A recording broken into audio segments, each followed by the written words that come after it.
আমাদের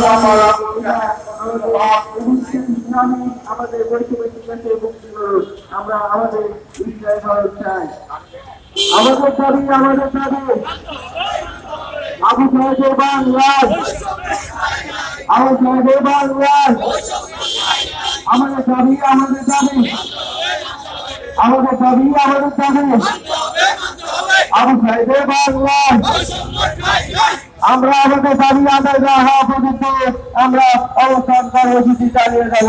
আমরা আমাদের দাবি না মানা পর্যন্ত রাজপথ ছাড়বো না ইনশাআল্লাহ। আমরা আমাদের অধিকার চাই, আমরা আমাদের পরিচিতি নাম্বার চাই। আজকে গ্রামীণ ব্যাংক আমাদেরকে কাজের লোক হিসেবে রেখে দিয়েছেন, তাদের মনোনীত কাজের লোক হিসেবে। আমরা চাই আমাদের অধিকার থেকে বঞ্চিত করে দিয়েছেন। এবারে আমরা আগে কথা বলবেন ঐক্য পরিষদ থেকে আপনাদেরকে মোবারকবাদ জানাচ্ছি। উপস্থিত রাজবাড়ির উপস্থিত আছে এবং আমাদের মাঝে উপস্থিত আছে আমাদের কেন্দ্রীয় প্রতিনিধি আব্দুল্লাহ মামুন ভাই, আরো উপস্থিত আছে আমাদের সংগঠনের প্রচার সম্পাদক ভাই এবং আমাদের মাঝে উপস্থিত আছে আমাদের সহসভাপতি জসিম ভাই, আমাদের মাঝে উপস্থিত আছে আমাদের সংগঠনের অর্থ সম্পাদক মেহেদী হাসান ভাই এবং আমাদের উপদেষ্টা মন্ডলীর সদস্য মাঝে উপস্থিত আছে আমাদের রহমান ভাই, রহমতুল্লাহ রহমত ভাই। আমি শুধু একটা কথা বলতে চাই, আমরা গ্রামীণ ব্যাংক প্রকৌশলী কর্মচারী, আমরা দীর্ঘ ৩২ বছর যাবত এই গ্রামীণ ব্যাংকের সাথে সংযুক্ত আছি। আমি নিজে যুক্ত আছি প্রায় ১৯ বছর যাবত।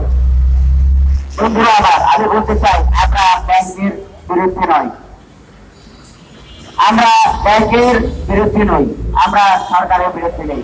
আমরা আসছি আমাদের রুজির কথা বলতে, আমরা আসছি আমাদের যে পেটের ক্ষুধা সেটা জাতিকে জানানোর জন্য। আমরা এখানে আসতে চাইনি, আমরা এসেছি অনেক কষ্টের পর, আমাদের দেয়ালে যার কারণে আমরা রাস্তায় এসে আমরা শান্তি চুক্তির জন্য গ্রামীণ ব্যাংক কর্তৃপক্ষের কাছ থেকে আমরা আশা করেছিলাম যে আমাদের এই যে ন্যায়সঙ্গত দাবি, স্থায়ীকরণ আপনারা এটা করে দেন, কিন্তু আমরা শান্তি চুক্তির বসতে চাইছি, আপনারা আমাদেরকে দায়িত্ব নাই। আমাদের কি অপরাধ?